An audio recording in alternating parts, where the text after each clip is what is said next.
Basi karibu katika shule ya Biblia. Leo siku ya Jumapili tarehe 11 Oktoba mwaka 2020. Kama tulivyosomewa tuko katika mlango wa 10 wa kitabu cha Yohana. Kitabu cha Yohana tutaenda polepole na kweli tumeenda polepole. Kuanzia mlango wa 6, wa 7, wa 8, wa 9 tumekaa mle wiki tatu.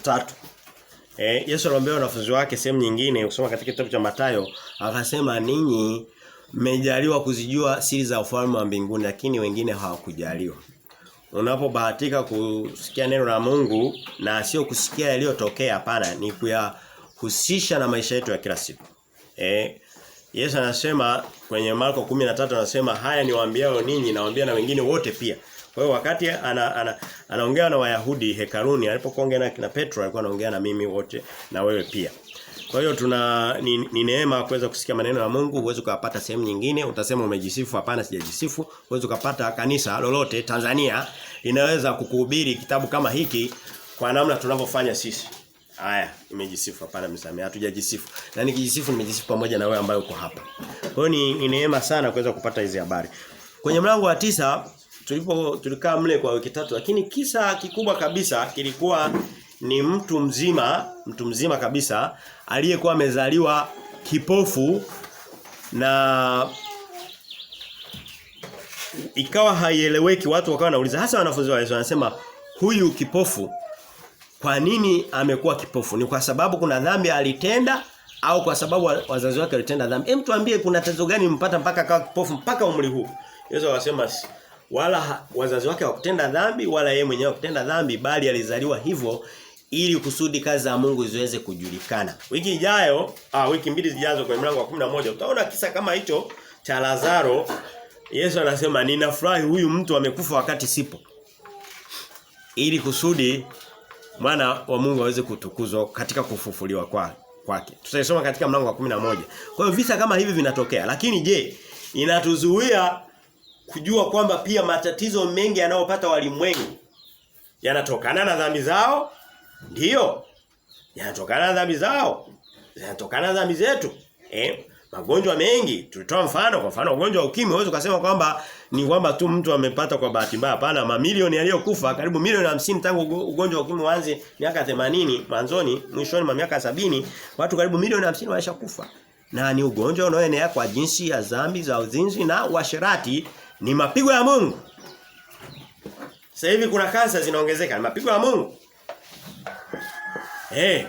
Sasa hivi kuna kansa za matiti za kina mama zimeshamiri kweli. Zina uhusiano mkubwa, huwezi kabisa ukienda kwenye kitu kinaitwa medical literature. Medical literature ni taarifa za kitabibu, ninazisoma sana. Zina uhusiano mkubwa na kutumia madawa ya kuzuia ujauzito. Iko wazi kabisa. Sasa hizi kuna kitu kinaitwa cervical cancer, kansa ya shingo ya kizazi. Hizo zimeshamiri na zinasema kana kwamba ni vitu vizuri. Haya, nani ambaye anaweza kabishana na mimi? Okay, hatubishani, tuko hapa kuelewesha. Lakini nadhani kuna kijana daktari pale. Niliyosema ni kweli sio kweli? Kweli kabisa, si ndio? Cervical cancer ina uhusiano, risk factor kabisa. Kitu cha kwanza kinachosababisha shingo ya shingo ya kizazi au cervical cancer, risk kubwa kabisa ya kwanza ni binti kuanza mahusiano katika umri mdogo, pamoja na mahusiano, kwa maana inaitwa mahusiano lakini lugha ya Biblia ni uasherati. Hatufichi. Amina. Tuseme wazi. Lugha ya Biblia ni uasherati. Hasa anapokuwa na hao wanaitwa watu wengi anaposhikana. Hiyo ni riski ambayo inajitegemea kwa asilimia, yani inaelezea zaidi ya nusu ya visa. Kwa hiyo tunapopata mapigo ya namna hiyo kwenye dunia yanatokana na dhambi. Lakini kuna mapigo mengi. Tulitoa mfano mzuri wa kwenye Biblia, mapigo aliyompata Ayubu. Ayubu hayakuwa na dhambi. Na Mungu alisema Ayubu hakuwa na dhambi za kumfanya apigike. Kwa hiyo tuelewe hilo. Na yote huwezi kujua mpaka usome neno la Mungu kama tunavyofanya hivi. Kwa hiyo kile kisa tuliona vitu vingi. Kwa mfano tulijifunza habari ya kisa ndani ya kisa hicho tulikaa mle wiki 3. Tuliona pia habari za Sabato. Kuna watu wanaishika Sabato kama Mafarisayo. Hivyo watakwambia hatuishiki kiasi hicho, lakini ukienda katika uhalisia wa neno la Mungu wanaishika vile, na Mungu anasema mtu asiwahukumu kwa vyakula, kwa Sabato, kwa mwandamo wa mwezi, kwa sikukuu. Anasema hayo yote yalitimizwa, ilikuwa ni kivuli na Kristo, kwa sababu amekuja ameyabeba. Je, Kristo alipokuja aliruhusu dhambi kutendeka? Hapana. Lakini vitu ambavyo sio dhambi kama Sabato aliviweka pembeni. Lakini dhambi inaendelea kuwa dhambi, awepo Kristo asiwepo Kristo. Sheria ya Mungu haitabadilika. Kwa hiyo tuwe tunaelewa hivyo. Sasa tuko katika mlango wa 10.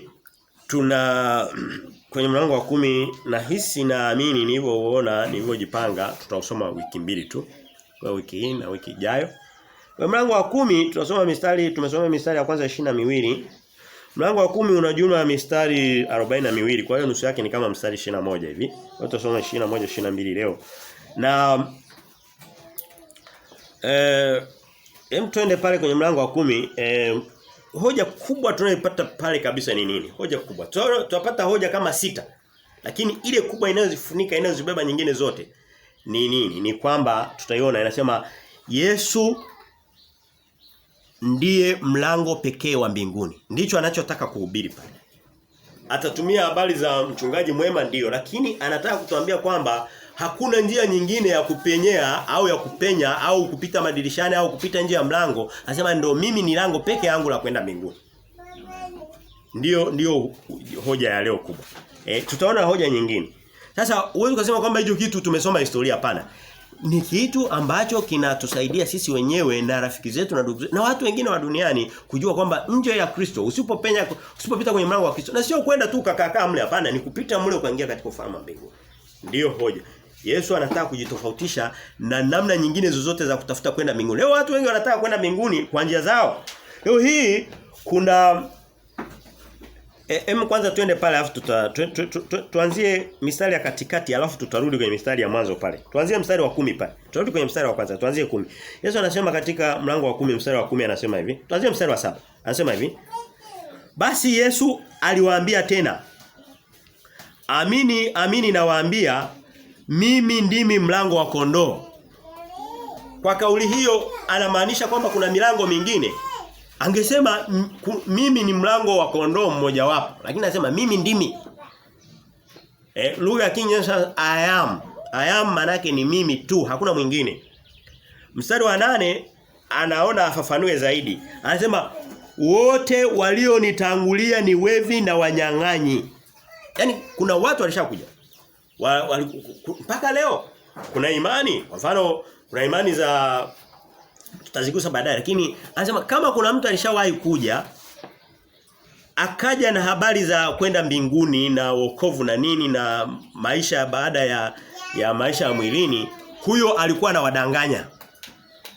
Na baadaye tutakuja kuona sehemu nyingine tutaona kwamba sio waliomtangulia, tunawatakao kuja nyuma yake. Kwa hiyo anataka na kwa nini anafanya hivi sijui, lakini nilichokiona kimaandiko alitaka alikuwa ametoka kuongea na Mafarisayo, wameshindana sana. Alitoka kuambia Mafarisayo ndio walikuwa wanahubiri pale. Ndio walikuwa walimu wa dini pale, Mafarisayo. Akatoka kuambia kwamba Mafarisayo ni watu wa dini, ni Wayahudi wa leo. Akawa ametoka kuambiaje? Ametoka kuambia kwamba ninyi ni vipofu. Na maana anasema ukiwa kipofu huwezi kumuongoza kipofu mwenzako. Kwa hiyo alikuwa ametoka kuonyesha kwamba hii dini yenu hii ni mbaya. Ni dini ya kipofu. Msaidie mtoto akae. Kwa vyote vile kuna namna.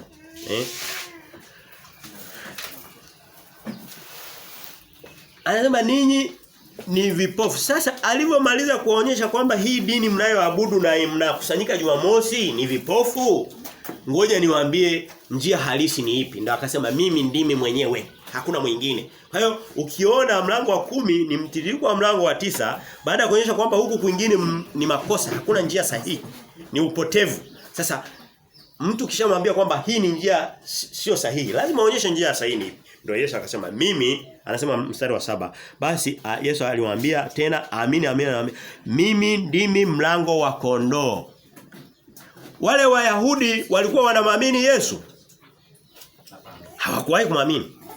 Na akasema dhambi yenu inakaa.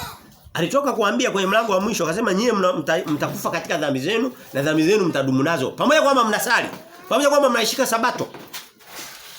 Leo hii ndivyo ilivyo. Leo hii ndivyo ilivyo. Kama ilivyokuwa wakati wa Kristo, tena sio kiwango hicho, sasa hivi ni zaidi sana. Leo hii ngoja tuanze kupiga mahesabu.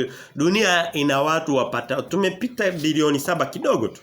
Dunia nzima mahesabu yanavyoonyesha. Kwenye bilioni 7 na milioni kadhaa.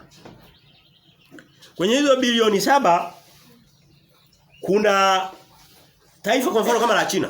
China wanaamini watu wanaitwa Mabudha. Budha alikuja kabla ya Kristo. Ni miongoni mwa watu Kristo anasema wote walionitangulia ni wevi na wanyang'anyi.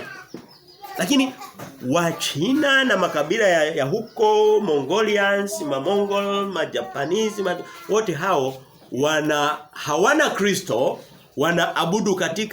wanamwabudu Budha. Alikuja kama miaka 1000 kabla ya Kristo. Sawa. Ni watu wapatao kama bilioni na kidogo. Yesu anasema ninyi msemo niamini hiyo bilioni imepotea. Na sio ya mwaka huu, maana miaka 100 iliyopita walikuwepo wengine walishaondoka. Nao walipotea. Je, ni wote? Kuna wengine? Mimi nimekaa na Wajapani, kuna Wakristo wako kule wachache. Kwa hiyo Biblia inasema kuna masalia muda wote yataokoka. Popote pale. Na pia kuna watoto wadogo watakao walifariki bila kumjua Kristo na hawajui sheria, kwa hiyo wanaenda mbinguni. Kwa hiyo kuna watu wataenda mbinguni kwenye maeneo hayo, lakini sio hao walioamua makusudi. Sasa unasema tunafikaje huko? Kristo ametoka kuambia Mafarisayo kwamba ninyi ni waongo, ninyi hampeleki watu mbinguni, ninyi ni vipofu. Kwa nini sisi tusiseme leo hii? Kwa hiyo kama kuna bilioni na kidogo ya watu, kuna ukienda kwenye nchi ya India kuna dini ya Wahindu. Hivi ukiona mtu uko kwenye nyumba inawaka moto utasema bwana hii ni nyumba yake, mimi nisiseme bwana, mimi nashughulika na nyumba yangu. Au utamwambia kwamba nyumba yako inaungua moto? Utamtumia message au utapiga kelele? Hutumi message. Kwamba mzee amka bwana nyumba yako akaisoma ameshaungua tayari kama ataweza. Kwa hiyo unapiga kelele kama hivi. Kristo anatoka kuambia Mafarisayo, anasema ninyi ni vipofu na wana wa vipofu ni majoka, wana wa majoka, na dhambi yenu mnakaa nayo, hamtapona. Na hakuambia yani kwa upole hapana, aliwaambia waziwazi. Aliwaambia tena kwa ukali. Kwa hiyo kuna Wahindu zaidi kama ya bilioni 1 nao. Ukitoa baadhi ya dini nyingine wako katika taifa kama la India, wako Pakistani, wako kwenye nchi kama Bangladesh na mataifa ya jirani wako Wahindu. Wanaamini ng'ombe. Kwa mfano kama una shamba kule India, watu wanaoamini Wahindu hao. Nao ni binadamu, wana roho, watachoma moto. Shamba lako wakaja ngedele wakala, hutaki kuwafukuza kwa sababu umetembelewa na Mungu. Ndio.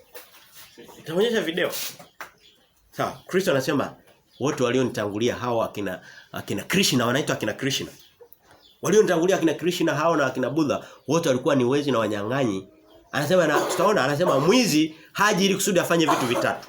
Aibe, auwe na kuharibu.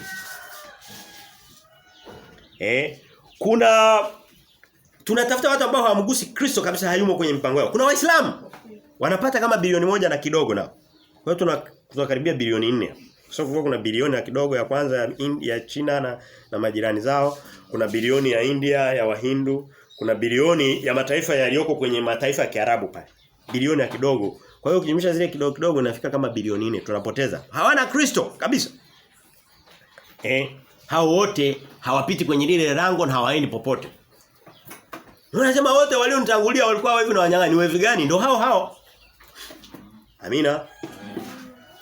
Kuna makanisa yanayoitwa ya Kikristo lakini hayana Kristo. Fake, kitu fake okay, mtu ukiwa huna labda viatu, unasema sina viatu. Kabisa huna. Kwa hiyo unaweza kutembea peke peke. Lakini pia unaweza kuwa na viatu lakini ni fake, ukiingiza tu mguu vimechanika. Na hapo unakuwa huna viatu vile vile. Kule kusema kwamba nina Kristo, alafu wakati huo una masanamu humo. Una masanamu. Mungu anasema msijichongee sanamu yote ya kichwa chote cha mbinguni, cha ardhini, cha chini ya maji popote pale. Mtu anakuambia na Kristo. Hana, hilo ni kundi moja. Yesu anasema mimi ni mlango. Huwezi unapita kwenye mlango wa Kristo alafu ukapita kwenye mlango mwingine. Kuna wengine wanamwamini Maria. Maria hayo. Kuna wengine wanavaa rozari, anakuambia hii ndio inaniokoa. Haimo kwenye Biblia. Biblia inasema watu hawa wananiabudu bure wakitumia mafundisho ya wanadamu, sio ya Mungu. Hiyo ndio hatuwezi kuacha kulisema. Anapata kama bilioni 1 karibu na nusu sasa. Hawa wanaelekea bilioni 2. Kujimisha zile bilioni 4, kujimisha na 1 na nusu hivi. Unapata bilioni ngapi? 5 na nusu. Bado tunatafuta bilioni 1 na nusu. Kuna kama milioni 500 nusu bilioni ya wanadamu wanaitwa ma-atheist, hawaamini chochote. Wengi wako Ulaya. Anakuambia mimi siamini katika Mungu, yeye yote anajiamini mimi na anaamini pia na anasema kwa lugha ya Kiswahili ya Kiingereza wanatumia neno mother nature. Wanaamini katika asili na sayansi. Hawaamini katika Mungu. Wanaamini kila kitu kimetokana na sayansi. Hao ni wapo nao. Unatimiza kama bilioni ngapi? 6. Kuna na makundi mengine ambayo hayajulikani kama nusu bilioni. Unabaki kama watu milioni 500 ndio ambao angalau wanamwamini Kristo kwa namna zao za ajabu ajabu. Kwa hiyo unaona kwamba dunia iko inapotea, inahitaji somo kama hili. Amina. Amen. Kubaliane jamani, mimi sihubiri injili yangu, naisoma kwenye Biblia. Naisoma kwenye Biblia. Kwa hiyo Yesu anasema kwenye hii mistari, hem tumalizie ule tusoma mstari wa 8, anasema wote walionitangulia ni wevi na wanyang'anyi lakini kondoo hawakuwasikia. Unaposema kondoo kibiblia humaanishi kila mtu. Inamaanisha yule mtu aliyeongoka kamwamini Kristo. Huyo ndo anakuwa amekuwa kondoo wangu. Sasa kama mtu amemwamini Kristo kweli kabisa, hawezi akasikia hawa watu wengine. Hata siku moja. Hawezi, ila wale ambao wana mbuzi wao sasa. Maana Biblia inasema kuna kondoo na mbuzi. Sasa hawa mbuzi wanasikia yoyote yule, lakini kondoo wale waamini Kristo. Mtu unamsikia kwamba labda alikuwa amemwamini Kristo ameokoka alafu baadaye unasikia anaabudu katika hizi dini zote hizi. Utakuta huyo hakuwa amekuwa kondoo. Inakuwa kama ana tofauti na Yuda. Yuda alikuwa mtume, tena ndo alikuwa waziri wa fedha. Kama ile ilikuwa serikali ya Kristo. Na alikuwa anatunza fedha. Alikuwa ameaminika. Wewe mtu unapewa kuwa waziri wa fedha, maana yake ni mtu muhimu sana kwenye ile serikali ya Kristo. Lakini Biblia inasema hakuwahi kumwamini Kristo tangia mwanzo. Kwa hiyo alikuwa sio kondoo wa Kristo. Hem tuende sehemu nyingine tuone. Kwa hiyo okay, tumalize mstari wa 10. Anasema mstari wa 9 anasema mimi ndimi mlango. Anarudia yale maneno kwamba yeye ndiyo mlango. Mtu akiingia kwa mimi ataokoka. Unaona kama anaongelea habari za wokovu. Wakati mwingine lugha okay, ukirudi nyuma kidogo kwenye mstari wa na huu mstari niuguse kabla sijaenda mbele. Mstari wa 6 anasema hivi, sura ya leo anasema hivi, mithali hiyo Yesu aliwaambia lakini wao hawakuelewa mambo hayo aliyowaambia. Mara zote na ndivyo Biblia ilivyo. Wakristo sio Wakristo, wanadamu hawaelewi mahubiri ya Kristo. Hawa walikuwa ni walikuwa ni wanafunzi wa Yesu. Hawa walikuwa akina Petro. Sasa kama tunaona kwamba na mara nyingi Yesu alikuwa anawaambia watu hawaelewi. Jamani, ukisikia neno linakwambia kwamba kuwa makini, Kristo akiongea unaweza usielewe. Ujue kwamba na sisi hilo linatuhusu. Lazima tutege masikio. Na tulishaona sehemu nyingine kwenye Mathayo 13. Biblia inasema kama mnakumbuka anasema Shetani anakaa kama pembeni anaangalia. Anasema mtu akilisikia neno likaa kama limeingia amepata mawenge hakulielewa vizuri. Anasema shetani anakuja haraka analinyofoa na hali ya yule mtu inakuwa mbaya kuliko mwanzo, kuliko ambapo asingekuwa amelipata. Leo hii kanisa la watu wanaosikia unasikia nakwambia bwana ndiye mtu alishasikia kaneno nusu nusu. Lakini wana hali mbaya kuliko dunia, ndio sio? Wavaa vibaya ni watu gani? Ni Wakristo. Mimi nilishatoa mfano nitarudia. Huwa napita nilikuwa naenda kazini, napita pale Jangwani sekondari. Kidogo amebadilika. Unaweza ukatabiri bila kukosea kwa 90% ukiona binti aliyevaa sketi fupi fupi na karibia kugusa iko juu ya magoti. Unaweza ukatabiri moja kwa moja kwamba huyo ni Mkristo. Nani anadhani kwamba utahisi kwamba ni Muislamu? Halafu ukiona huyo aliyevaa imezidi magoti iko chini, utajua kabisa huyu sio Mkristo. Utajua ni kabila nyingine. Kwa hiyo huyo hali yake imeshakuwa mbaya kuliko huyu dunia. Shetani alikuja akanyofoa. Hali yake ikawa mbaya. Jamani naomba maneno haya situhukumu. Maneno haya yatujenge. Na nishasema nikijiambia na mimi kuna vitu vingine ambavyo unakuta labda hatukuwahi kuvisikia katika neno la Mungu. Kama vimetupita, kuna sehemu tulikosea, usijihukumu, useme hapana hamna shida. Basi kama nilikosea. Kama wazazi wengine wanakuambia mimi bwana nilifaulu. Wazazi wengi wanadanganya kwamba walifaulu zamani, kumbe walikuwa hawakufaulu. Anakuambia mimi nilifaulu, baba hakunipeleka shule. Kila mtu anakuambia nilikuwa anakuwa wa kwanza. Yaani watu wote wa zamani wanakuambia walikuwa anakuwa wa kwanza. Sawa, anasema lakini baba alikosa siji nini hakunipeleka shule na nini. Lakini anakuambia ninataka mtoto wangu asome. Ndio. Kuna mzazi ambaye anakuambia kwamba mtoto wangu kwa vile sikusoma naye asisome. Kila wakati anatamani kila alichokikosa mtoto akipata. Na kuambia kama hukusikia habari za Kristo zikihubiriwa katika kiwango hiki, hakikisha na kuna kitu na mpaka mbele za Mungu wote ni watoto wadogo. Muda wote tuna nafasi ya kubadilika. Ibrahimu alipata mtoto na miaka 100, hawezi akasema kwamba nilichelewa wala siku. Hapana, Mungu alikuwa anasema hata kwenye miaka 100 nitakupa kile ulichokuwa hujakipata. Lakini lengo kubwa sana liwe kwa hawa wadogo. Hasa katika ulimwengu tuliopo, pepo zinavuma vibaya. Kuna kimbunga kipo duniani. Leo hii watoto wanaenda katika nisije ninaonekana sasa sitamaliza. Nimehamia sehemu nyingine. Lakini ndio maana ya mahubiri. Unatoka kwenye maandiko unaweka kwenye maisha kila siku. Leo hii watoto mnawaambia analipa karo na msafisha mtoto anampeleka. Nilikuwa nasoma kwenye magazeti, japo sisomagi magazeti, lakini kwenye mitandao unakuta taarifa zinakuja na nini? Watoto sasa hivi mashuleni wanafanya ushoga full time. Darasa la 7 lile unaposikia kuna boarding ya by force ile ya kulazimisha. Form 1, form 2 mpaka form 4 wanatoka tayari washachafuka, washaharibika.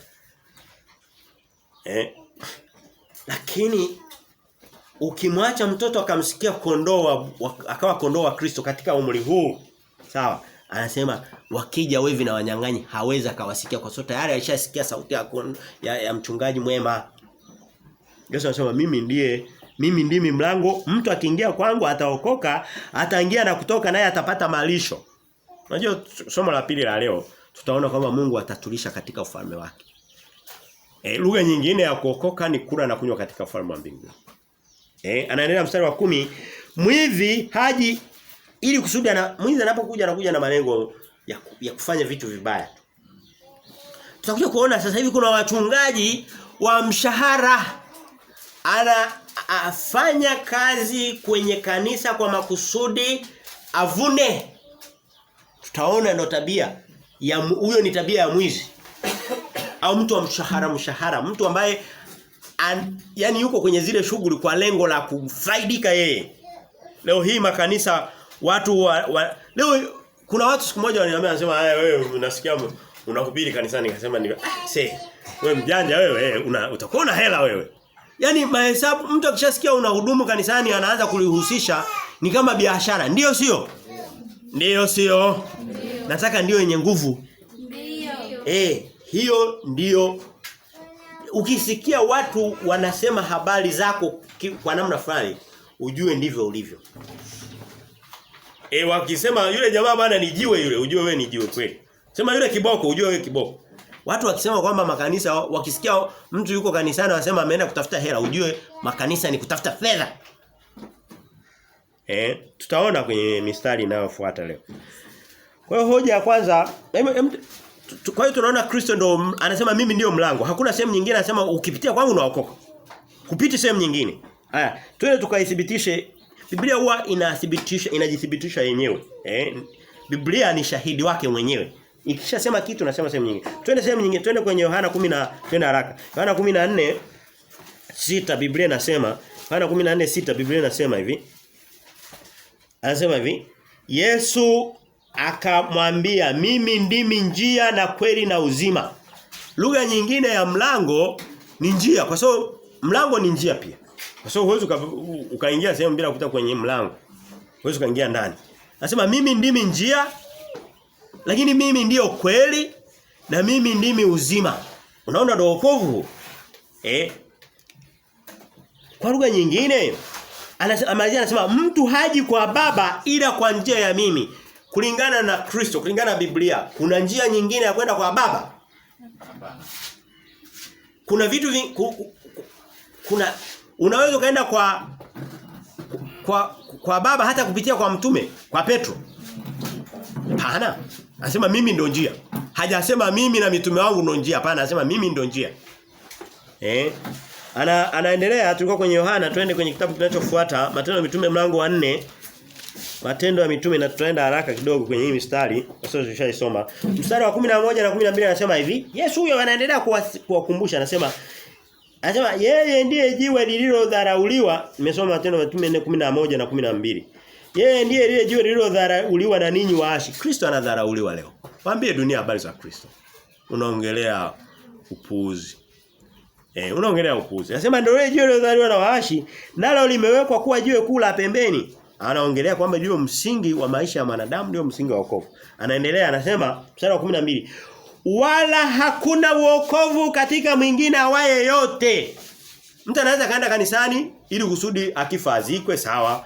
Akifa akipata sherehe, akioa kuolewa asaidiwe, afanywe vitu kama hivyo. Lakini kama huna uwezo wa kuhakikishiwa wokovu katika ile kanisa, ujue unapoteza muda.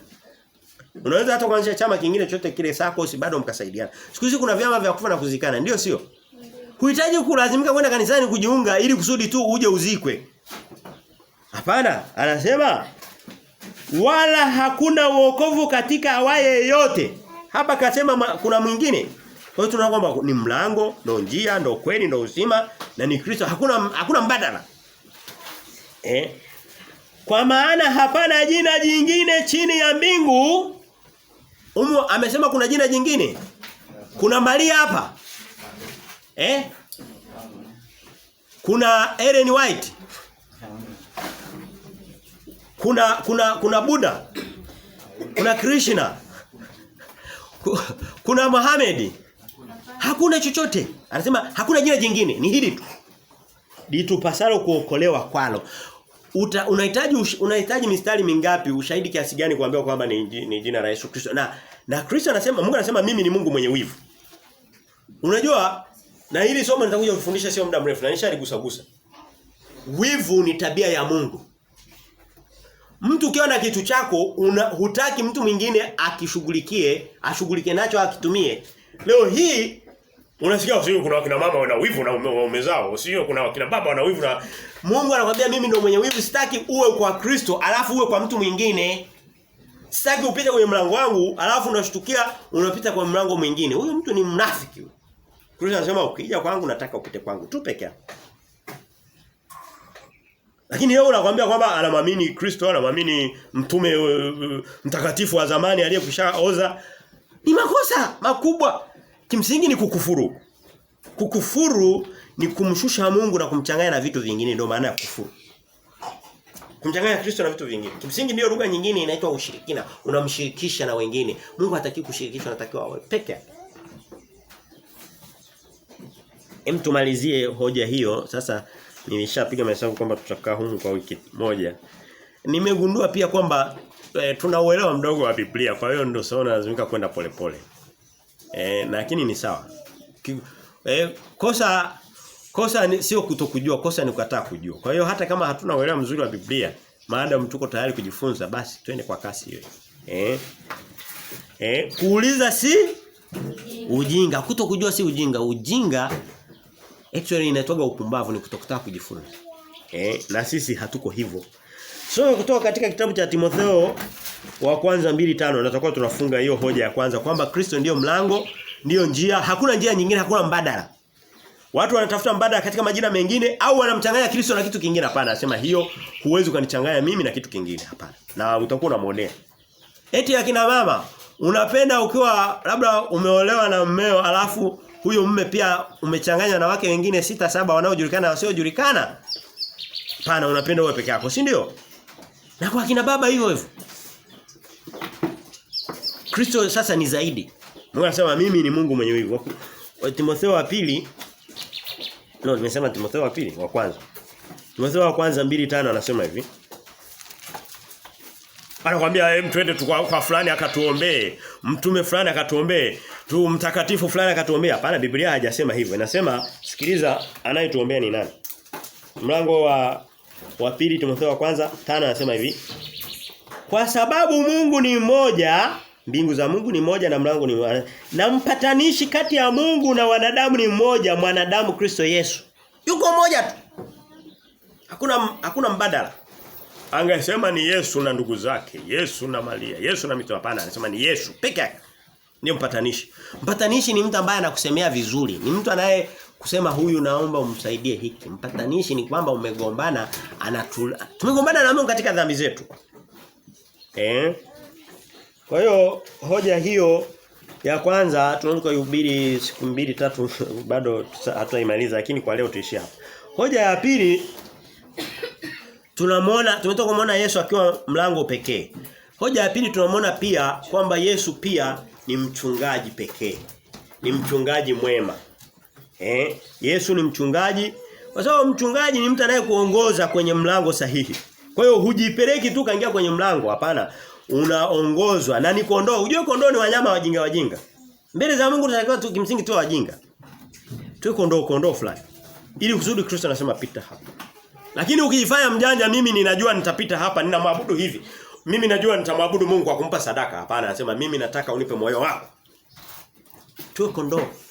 Kwa hiyo tunamwona Kristo anajitaja pia kwamba yeye mbali ya kuwa mlango, lakini pia ni mchungaji na anatupa taswira za wachungaji ambao sio sahihi. Tutawaona tunao hivyo. Huu mlango tusipomaliza kwenye wiki 2, I don't care, tutaenda hata wiki ya 3. Anasema tusome mlango wa mstari wa 11. Anasema hivi. Mimi ndimi mchungaji mwema. Leo hii kuna wachungaji wabaya. Ukisikia mwema maana yake kinyume chake kuna mbaya. Anasema mimi ndimi. Ukisikia lugha ya neno ndimi maana yake ni pekee, yani hakuna mwingine. Angesema mimi ni mchungaji mwema, ungesema okay ni mchungaji mwema lakini kuna wengine wema. Anasema mimi ndimi. Hakuna mwingine. Anasema mchungaji mwema hutoa uhai wake kwa ajili ya kondoo. Kristo alitoa uhai wake kwa ajili yetu. Huwezi ukasikia mtu mwingine au imani nyingine ambazo kuna mtu aliwafia watu wake ili kusudi wakombolewe. Anasema mimi peke yangu ndiye ambaye ninatoa uhai wangu kwa ajili ya kondoo. Sasa anaanza kutofautisha kwamba hawa wengine wanaweza kuwa ni wachungaji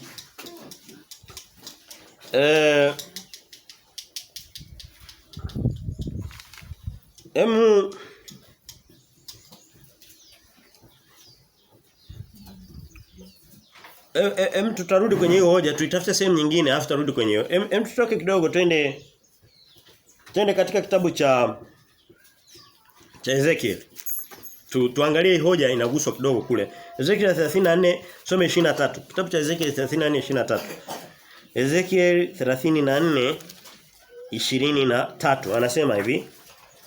Mungu anasema habari za Kristo kwamba ndiye atakayekuwa mchungaji peke yake, lakini anatumia taswira ya Daudi. Kwa sababu mara nyingi Yesu alikuwa anasema mimi wanasema ni nani? Anasema wewe ni wanakuita mwana wa Daudi. Yaani anafananishwa na Daudi. Tutaona Kristo, Mungu anasema katika kitabu cha Ezekiel habari za Kristo atakavyokuwa. Mstari wa 34, mlango wa 34, soma mstari ule wa 23 anasema hivi. 34:23 anasema hivi. Hivi ni Ezekiel, nilikuwa nimekwenda sehemu nyingine. Ezekiel 34 33 Ezekiel 34:23. 23 yes, asante. Anasema hivi. Anasema mbona anachelewa kuupata huu mstari. Okay, niko pale.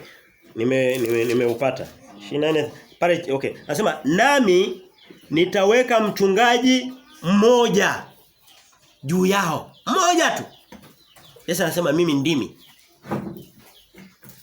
Kwa hiyo unaona kwamba tangia nyuma haitegemewi kuwa na wachungaji zaidi ya mmoja. Anasema ninamweka huyu mmoja. Siweki zaidi ya mmoja. Naye atawalisha naam mtumishi wangu anatumia neno Daudi. Wakati huo Daudi Ezekiel amekuja miaka mingi baada ya Daudi. Baada ya Daudi walikuja kina Selemani akapita, akaja kina Rehoboamu akapita, akaja mfalme Asa, akaja Yehoshafati, wakapita wengine hapa walikuwa wako utumwani wanakaribia. Kristo alikuwa anakaribia kuja. Yaani ni zamani. Kwa hiyo hamsemi Daudi wa zamani, anasema mwana wa Daudi. Ni kama leo hii unaweza kusema majina yetu tunayoitwa sisi. Unakuta sio kwako, unakuta ni jina la babu yako. Lakini anasema nimekutana na fulani. Kumbe sio wewe una jina lako lakini kimsingi unaitwa jina la babu yako. Kwa hiyo kwa jinsi ya mwili Daudi ni babu yake au ni mzazi wake, Kristo kwa jinsi ya mwili. Kwa sababu tumetoka kuona kwamba tunampatanisha mmoja mwanadamu Kristo Yesu kwa upande wa wanadamu wetu. Amekuja ili kusudi achukue sura ya wanadamu, aweze kuongea lugha ya wanadamu, aweze kutupatanisha na Mungu ambaye sio mwanadamu. Yaani lazima aje mtu ambaye anafanana. Huku yupo na huku yupo aweze. Ni kama mtu anayetafsiri ili kusudi mtu mmoja anaongea Kiswahili, mwingine anaongea Kiingereza. Wanaweza wakawasiliana? Amina. Mtu wa Kiingereza na Kiswahili ambao hawajawahi kabisa hujui chochote mtaongea. Lazima aje mtu ambaye nusu ni Kiswahili, nusu ni Kiingereza aweze kuwapatanisha. Ndio tabia ya Kristo. Alibidi achukue wanadamu, aweze atupatanishe na Mungu Baba ambaye ni roho. Anasema ndio mpatanishi pekee yetu. Ndiye anayetufanya tuelewane lugha. Kwa hiyo haya mambo ni mambo marahisi tuyaelewe. Mifano yenyewe inatutosha kuelewa. Anasema naye atawalisha naam mtumishi wangu Daudi yeye atawalisha naye atakuwa mchungaji wao. Anaendelea mstari wa 24 anasema na mimi Bwana nitakuwa Mungu wao na mtumishi wangu Daudi atakuwa mkuu kati yao. Kristo ni mkuu kati yetu. Biblia inasema ni mzaliwa wa kwanza. Mimi Bwana nimesema haya. Mungu anasema mimi ndio nimesema hizo habari. Alafu mtu anakuambia kwamba kuna miungu mingine, kuna namna nyingine, kuna njia nyingine. Leo hii kuna miungu ya moyoni. Watu wanajiabudu, watu wanaabudu sura zao, wanaabudu elimu zao. Kuna watu wanaabudu hata kabila zao. Anakuambia unanijua mimi. Hiyo yote ni miungu. Ndio inayokupa. Wengine wanaabudu vyeo vyao. Leo binadamu anaabudu kila kitu. Anasema katika kitabu cha wa Kolosai mlango wa 3. Nenda kausome ule mlango wa 3 wote. Na sehemu nyingine. Kwa hiyo tunaona Mungu anatabiri nyuma kwamba Kristo atakuja ndo mchungaji pekee. Kristo anakuja anatimiza zile habari. Na unaweza kusema kwa mfano ukisoma kwenye Mathayo sitaenda pale Mathayo 17 mstari wa 10 pale. Kama unaweza kuandika lakini usifungue kwa sababu hatuna muda wa kwenda huko. Watu walimuuliza Yesu anasema mbona inasemekana kwamba Yohana Elia lazima aje kabla ya Kristo. Akasema ni kweli wanachosema hao watu hawajakosea. Lakini hata hivyo Elia alishakuja wasimtambue. Biblia inasema ndipo wakatambua kwamba alikuwa anamuongelea Yohana Mbatizaji. Kwa hiyo wakati mwingine lugha inaweza kutumika kwamba huyu ni Yohana Mbatizaji lakini kimsingi ndiye taswira yake ni Elia. Anachokifanya ni kile kile. Huyu ndio taswira, huyu Daudi tunayemsikia, Daudi alishaondoka, taswira yake ni Kristo. Amina. Hebu tuendelee kidogo. Turudi katika kitabu cha Yohana, tuangalie habari za Kristo akiwa anajieleza kwamba yeye mbali na kuwa mlango, tushaona mlango peke yake. Tukaona pia kwamba ni mchungaji mwema. Hakuna kitu kizuri kama kuwa na mchungaji. Leo hii watoto wetu hawana wachungaji. Mchungaji wa mtoto ni nani? Mtu anayemchunga mtoto asipotee, asiumie, ale ashibe, anatakiwa awe nani? Lakini leo hii sio wanaowachunga watoto. Leo watoto wanachungwa na walimu. Leo wanachungwa na wadada wa kazi. Manake huyo wewe unadhani makusudi ya Mungu ya awali mtoto alitakiwa achungwe na nani kwa mipango ya Mungu? Ni hawa wanaowachunga watoto au ni wengine? Ni nani? Ni mzazi. Ujue hapo tumekosea. Vibaya tena. Na unapokosea huo unapata majibu, matokeo yanapatikana. Ukipita njia umepotea, ukawa unaenda umepotea matokeo yake kwamba hufiki. Ndio majibu ya kupotea njia. Sasa tutaona Kristo anasema mimi ni mchungaji mwema, tena simpe mtu mwingine anisaidie kuchunga. Kristo hataki mtu mwingine amsaidie kuchunga. Leo hii wanakuja manabii wa uongo, wanamsaidia Kristo kuchunga, wanavuna fedha. Wanavuna vyeo na utukufu. Wengine wanavuna hata nafasi za yani anatumia kanisa sehemu ya kuendelea kufanya siasa. Wapo. Anatafuta tu maarufu kwenye makanisa lakini lengo kubwa kabisa anataka awe mwanasiasa.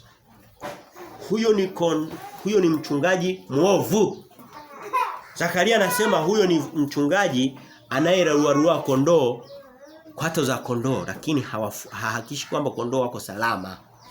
Ikifika wakati atawaacha, ataenda sehemu nyingine, ataenda kufanya kazi nyingine kabisa. Kristo anasema sitawaacha yatima, bali nitakuja kwenu. Anasema na nikiondoka tu nitawaletea mfariji. Tena huyo atakuwa hayuko nje, atakuwa ndani yenu, bali roho wa Mungu. Anasema tazama niko pamoja nanyi hata mwisho wa dahari. Kristo hawezi kukuacha, anasema sitawaacha wala sitawapungukia. Haya maneno yote yanasema ni ya Biblia, sio maneno yangu. Lakini tuje tuangalie. Turudi kwenye mistari ya mwanzo. Tuanzie mstari wa kwanza. Tulishasoma mstari wa 7 mpaka wa 10 na moja. Tuanze mstari wa kwanza tusome. Na mstari wa 6 tulisoma. Yesu aliposema akasema hawakumuelewa. Mstari wa 7, mstari wa kwanza anasema Yesu aliwaambia amina amina nawaambia. Yeye aingiayo nianze tena. Amini amina nawaambia. Yeye asiyeingia mlangoni katika zizi la kondoo lakini akwea penginepo huyo ni mwivi naye ni mnyang'anyi. Nitaeleza maana ya maneno. Mstari wa 2 aingiaye mlangoni ni mchungaji wa kondoo. Kwa hiyo unaona kwamba hapa mistari ya kwanza anatumia vitu vyote viwili. Anatumia mlango, anatumia na mchungaji. Kwa sababu kwanza mchungaji ndiye anamuongoza mtu kwenye mlango sahihi. Na nitarudi kwenye meza. Anasema bawabu ni kama mlinzi, ni kama gatekeeper au mtu anayekaa kwenye mageti. Humfungulia huyo na kondoo humsikia sauti yake naye huwaita kondoo wake kwa majina yao na kuwapeleka nje. Mstari wa 4 naye awatoapo nje kondoo wake wote huwatangulia na wale kondoo humfuata kwa maana waijua sauti yake. Mstari wa 5 anasema mgeni hawatamfuata kabisa bali watamkimbia kwa maana hawazijui sauti za wageni. Bahati mbaya sasa hawakuelewa. Je, wewe umeelewa na mimi? Jaribu kuitumia Biblia. Mstari wa 6 mithali hiyo Yesu aliwaambia lakini hawakuelewa. Sasa je, tuko kwenye kundi lipi? La hawa ambao hawakuelewa au tuko kwenye kundi linaloelewa? Tujaribu kuweka bidii tuweze kuelewa. Tusiwe kwenye hili kundi. Sio hawa hawakuelewa. Kwa hiyo kwa lugha nyingine hivi ukifundisha wanafunzi afu ukagundua hawakuelewa, ule muda unakuwa umeutumia vibaya vizuri. Huu muda wa Yesu ulipotea. Sasa naomba mimi na wewe huu muda usipotee. Ukipotea tutakuwa tuna maana. Yesu anasema habari za mlango, anasema habari za kondoo. Amini za mchungaji mwema. Na anasema mtu akisha kuwa kondoo lazima aisikie sauti ya Kristo. Tutakuja kuona wiki ijayo au wiki mbili zijazo sijajua. Nitangulie tu kuigusa. Imetokana na mstari ule wa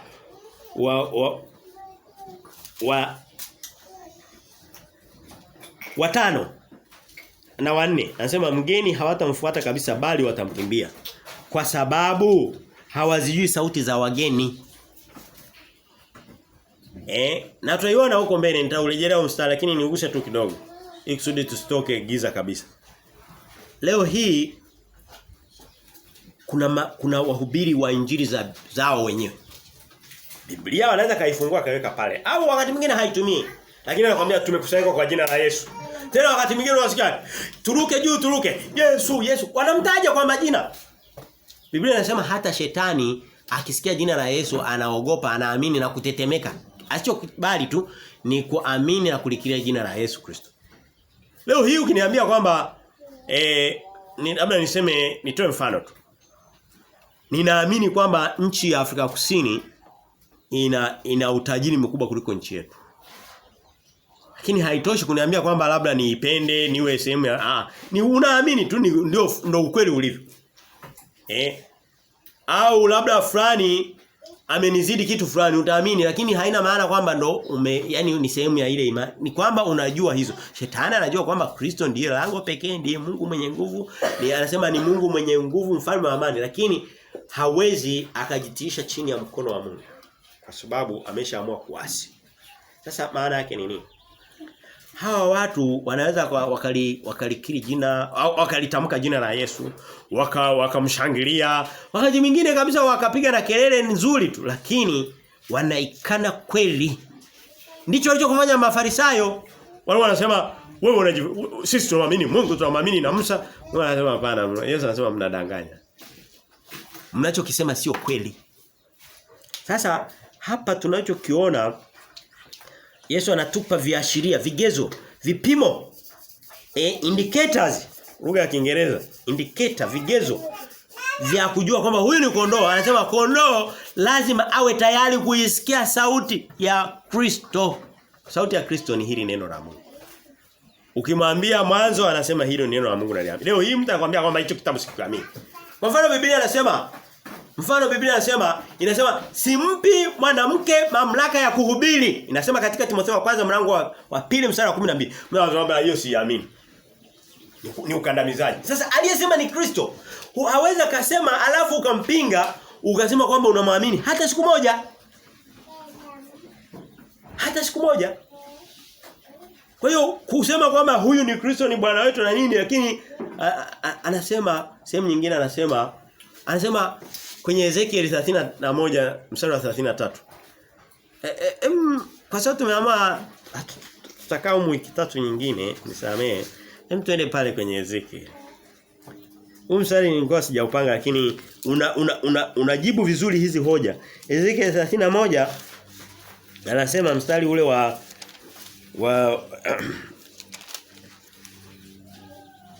33. 31 anasema hivi Ezekiel, sikia maneno anasema nao akiwasema watu waongo, watu ambao wanamdanganya Mungu kwamba wako upande wake. Sikia maelezo anajieleza, anasema nao huja kwako kama watu wajavyo, nao hukaa mbele yako kama watu wangu. Yaani ukiwaangalia kwa nje wako sawa kabisa. Nao husikia maneno yako, ila kosa lao ni nini? Wasiyatende. Kuyasikia watayasikia. Tena hiyo ni wakati wa Ezekiel. Sasa hivi hata kusikia wataki wasikie. Wanatuambia tuambie maneno ya uongo tu. Maana kwa vinywa vyao hujifanya kuwa wenye upendo mwingi, lakini mioyo yao inatafuta faida yao. Wanaenda kanisani kwa faida.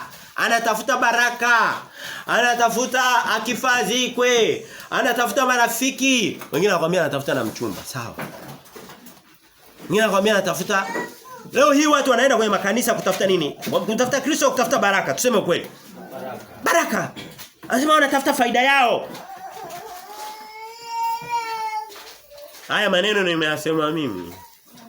Aliyasema ni nani? Ni Mungu mwenyewe. Anasema wanakuja mbele yako wanajikusanya, lakini wanachokitafuta sio wewe, wanatafuta. Anasema wanakuja kama watu wengine wote. Anasema mstari wa 32 anasema natazama wewe umekuwa kwao kama wimbo mzuri, wanaimba Yesu Yesu Bwana. Anasema umekuwa wimbo. Leo hii si wanaimba sana. Anasema umekuwa wimbo mzuri na mtu mwenye sauti ipendezayo awezee kupiga kinanda kizuri. Leo kuna vyombo, anakuambia kanisa halianzi mpaka kuona vyombo vya milioni 10. Wanawanyonya watu. Wanasema kuna kuimba na kupiga vinanda, maana wasikia maneno yako lakini hawayatendi. Hawayatendi.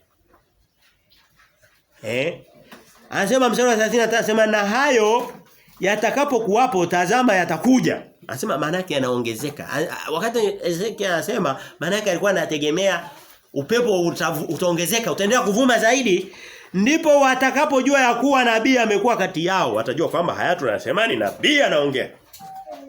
Haya ndio tunasema. Naomba maneno haya yatujulishe kwamba tuko sahihi. Yatufurahishe. Yatujulishe kwamba tuko sahihi. Ni nani ambaye alishaambiwa hii Ezekiel niliyokuwa nakusomea? Humpati. Wakisema itawaweka wazi. Ni sana mtu aanze sasa kujifunua mwenyewe utaaibika. Kwa hiyo wanafunika. Unasema wanafunika ni akina nani? Makanisa. Kanisa yote haya ya fedha ya kirokole yanaenda kwa kujionyesha tu. Yote makanisa haya. Kanisa lote ambalo halisomi neno la Mungu kuanzia mwanzo mpaka Ufunuo ni uongo. Kwa sababu anasema watakuimbia, watakusanyika, lakini kitu ambacho hawatafanya, hawatayatenda maneno yako kwa sababu hawataka kuyasikia. Kristo anasema mimi ni mchungaji. Hivi mchungaji akiwa anaongoza kondoo wake alafu hawataki kugeuka, anawaambia msingie huku, hata anawachapa kidogo kidogo, atachunga kweli lile kundi litakwenda salama? Hiyo ni tabia ya mbuzi. Mbuzi ndio unampiga huku anageukia kushoto. Kondoo ukimweka kati ananyoka. Ndio sababu Mungu anapenda kuonyesha. Kondoo ni kama kamjinga fulani. Mbuzi mjanja. Kwa hiyo ndicho Mungu anachosema pale. Na anasema hawakuelewa. Hii mistari ni migumu, hata mimi najaribu kuifafanua nikili kwamba sio mirahisi sana.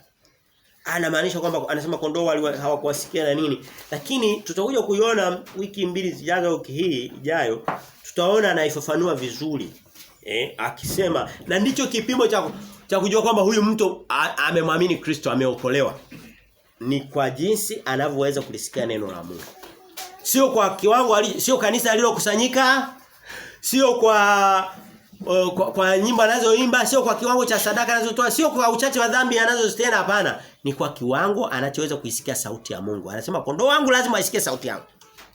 Ukimpa mtu neno la Mungu asikia analikataa, ujue huyo arudi nyuma akajiangalie, inawezekana alifikiri ameokoka kuokoka. Je, ni kujua kila neno la Mungu? Hapana. Sababu neno la Mungu tunalijua kwa kukaa humo kwa muda mrefu. Na tunaokoka siku ya kwanza, hatuokoki katikati ya mchakato. Kuokoka sio mchakato, ni tukio la mara moja lililokamilika. Kuokoka ni kuzaliwa mara ya pili. Kuzaliwa sio mchakato, mtu anazaliwa mara moja. Baada ya hapo mchakato ni kukua. Huo ni mchakato mrefu.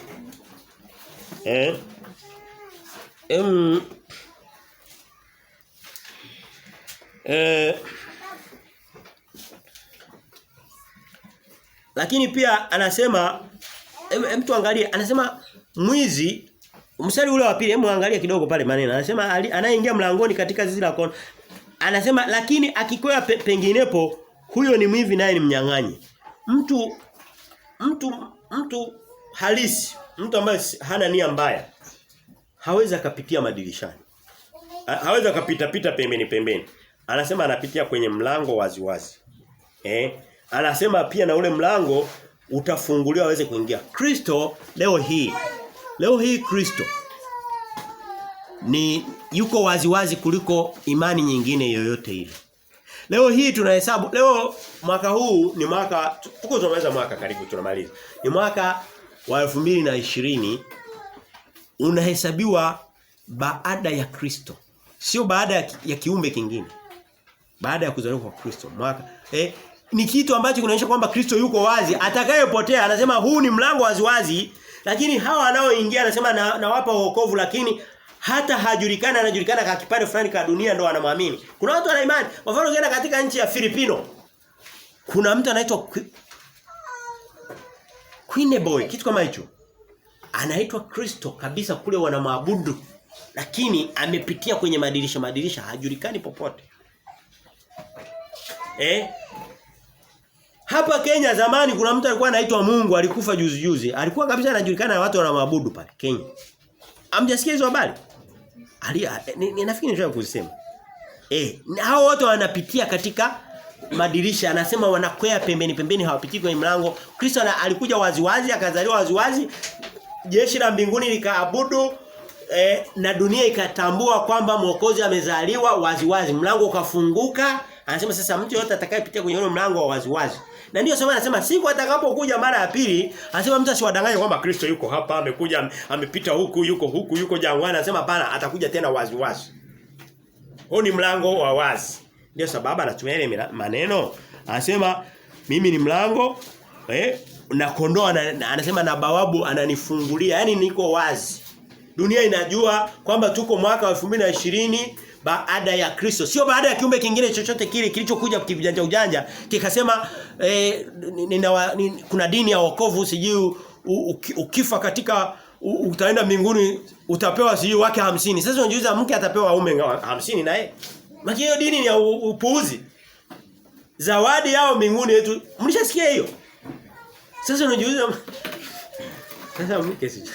Labda mke anaweza kapewa magari sijui. Sielewi. Lakini Kristo yuko wazi ndio sababu dunia inahesabu nyakati na majira kutokana na Kristo kwa sababu yuko wazi na atarudi akiwa wazi. Anasema tazama yuaja na mawingu na kila jicho litamuona. Hakuna jicho ambalo linaweza kusema kwamba Kristo ameshakuja kimya kimya. Kama alivyokuja wazi ndivyo atakavyorudi wazi.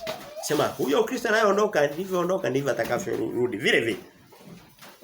Kwa hiyo ilikuwa ni hoja ya pili inayotuambia Kristo kwamba ni na tutaiona sehemu nyingine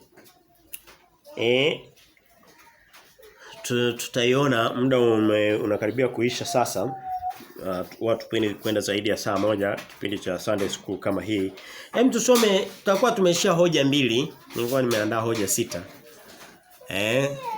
Labda sio mwalimu mzuri. Lakini yote katika yote ni heri naamini. Tusome Yohana mlango wa 18. Kristo anasema Yohana mlango wa 18. Tusome mstari wa 20. Yohana 18:20 anasema hivi. Yohana 18:20 anasema hivi. Kuanzia 20:21 anasema hivi. Yesu akamjibu, mimi nimesema na ulimwengu waziwazi. Siku zote nalifundisha katika sinagogi na katika hekalu wakusanyikapo Wayahudi wote, wala kwa siri mimi sikusema neno lolote. Mstari wa 21 anasema ya nini kuniuliza mimi? Waulize wale waliosikia ni nini niliowaambia, wao wanajua niliowaambia. Unasema huu mstari unahusikaje? Huu mstari unahusika kwamba Kristo hakuwa anaficha. Alikuwa anapitia kwenye mlango wazi. Haji kwa ujanja. Leo hii tutaona hata kwenye mlango, nafikiri tutaiona kwenye wiki ijayo. Kwenye somo la mahubiri ambayo sio Sunday School. Tutaona sasa hivi watu wameanza ibada za usiku za giza. Anakuambia toa sadaka yako tutakuombea usiku saa 8. Kana kwamba Mungu yuko macho saa 8 mchana amesinzia. Uongo. Wengine wako hapa jirani zetu. Wanapita kwenye nyumba anakuambia toa sadaka na nini, tunatafuta na vyombo, tunatafuta na nini, lakini utakachosaidiwa ni kuombewa kuanzia saa 7 usiku mpaka saa 9. Mtu kwa sababu haijui sauti ya Kristo anadanganyika kirahisi. Unakuwa sehemu ya ule uongo. Ni hatari. Kristo anasema mimi nilihubiri wazi. Ni mlango wa wazi. Sifichi. Mwizi ndiye anakuja kiujanja anapita nyuma. Kama Kristo angekuwa mwizi angesema asingetoa ushuhuda kwamba alihubiri wazi bila maficho. Leo hii tunahubiri wazi. Haya masomo tukitoka hapa tunayarekodi tunaweka kwenye internet. Kwa sababu tunajua tunasema kweli. Wazi. Lakini ukiwa unadanganya kwa mfano ingekuwa tuko hapa na wadanganya tukusanye sadaka. Siwezi nikaweka wazi kwa sababu watu watanigundua hata wa mbali. Nitaishia tu kuwadanganya pekee. Mtu anakuambia sasa hivi watu wamefika sehemu fulani, sikia vitu vya ajabu.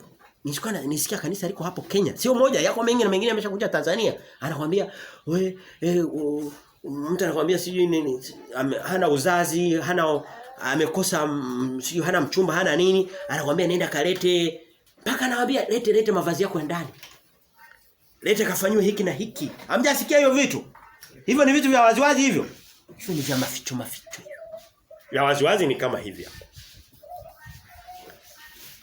Wengine mpaka wanafanya uchafu, anakuambia yuko anakutolea mkosi. Hamjasikia hayo maneno? Tutayasema. Hayo ni mafundisho ya wezi, ya uongo. Hawezi kayaweka waziwazi. Hilo tukio atalificha, atalifanya kati yake na huyo mtu. Atalificha kwa sababu hawezi kapita kwenye mlango wa waziwazi. Leo hii watu wako kwenye kuna dini hawajui wanachokiamini. Anajua tu kuna ibada inaanza hivi, inaenda hivi, inamaliza hivi, hajui. Hata ukimuuliza Biblia imeanzia wapi, imeisha wapi, hajui. Huyo yuko kwenye maficho, amedanganywa. Hakuna uwazi. Leo hii watoto wetu, mtoto wa kwanza, kuna mtoto hapa amepita akatusomea vitabu vyote vya Agano Jipya na sura zake, idadi ya sura. Wakorintho wa kwanza mlango 16. Wakorintho wa pili mlango 13. Warumi mlango 16. Wazi. Hivyo vitu vya wazi. Leo ukishaona mtu anataka kukupa huduma, unasikia kumuona nabii, inabidi mtoke mwende kwenye chumba cha siri cha ndani, ndio sio? Na unaenda ukiwa umelipia, lakini mnafichwa kwa nabii ndani. Mnaingia kwenye mashimo, kwenye giza, kwenye curtain, hapana. Ni uongo. Na maficho mengine sio lazima yale ambayo anakuficha kwa jinsi ya macho. Mwingine anakuficha tu kwa kuna msemo unasema hivi na anaamini sio wa kweli. Siamini hivyo lakini upo. Kisikia lisemalo lipo kwa kiasi. Angamwambia ukitaka kumficha Mwafrika kitu kiweke kwenye kitabu. Yaani kiingize kwenye kitabu kiweke pale. Hata kaa akipate. Maana haja kuficha kwa macho hapana kiko wazi lakini amekuficha kwa jinsi fulani kwamba anajua huwezi ukasoma. Anakuficha maandiko, anakuambia hii Biblia weka pembeni, tutakuwa tunasoma hiki hapa. Anakutengenezea kingine kabisa. Ananyofoa mistari nayo isiyo msema vibaya. Anakuambia soma hii hapa. Tusoma Isaya, Luka, kuna navijua vile vitabu. Kuna Isaya na Luka, hasa ndio vitabu vyao. Ni uongo. Okay. Ngoja nifunge kwa sababu hii hoja nimeona tumekava hoja mbili tu katika zile 6. Mnisamee. Ngoja kuna hoja nilikuwa nataka kumalizia nayo. Inataka kunipotea lakini vyote vile okay imerudi nimeipata. Naomba tufikirie, tufungie kwa fikra hii. Naomba uliokuwa umelala uamke tujadiliane. Mungu anasema njoni tusemezane. Yaani hataki aseme peke yake akwambie wewe. Hapana anasema Mungu hiki usijaelewa. Yaani tusemezane. Naomba tusemezane kwa akili tukifikiria wote. Leo hii mtu anaweza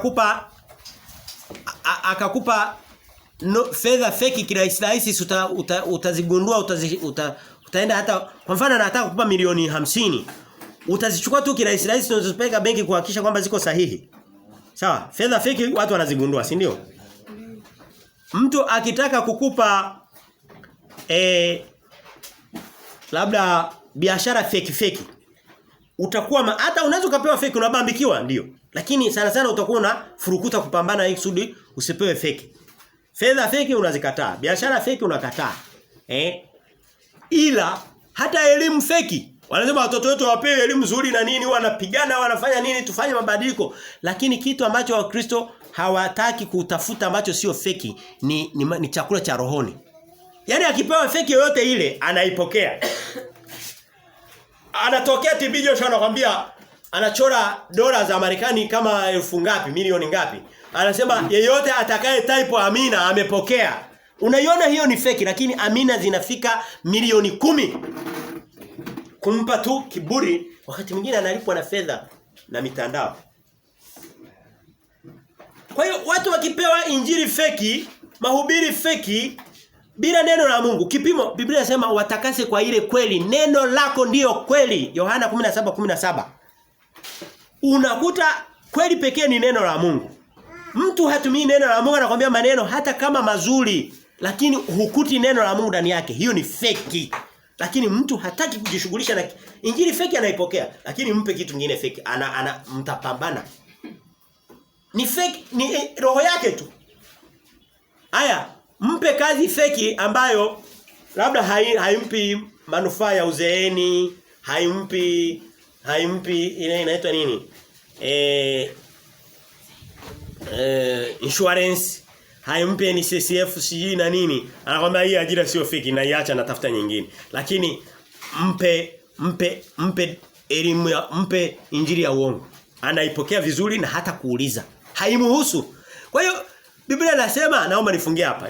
Mathayo 16, Mathayo 26 mstari wa 16 nasema, "Je, mtu atafaidiwa nini akiupata ulimwengu wote, akapewa fedha ambazo sio fake, akapewa kitu chote, lakini akapata upotevu wa nafsi yake? Atakuwa hajapata chochote."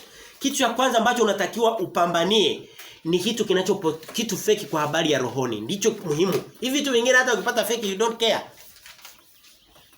Ukimpa chakula kilicho lala kichafu atakugundua, lakini mpe chakula cha rohoni kilicho kichafu, anakula tu. Anakula.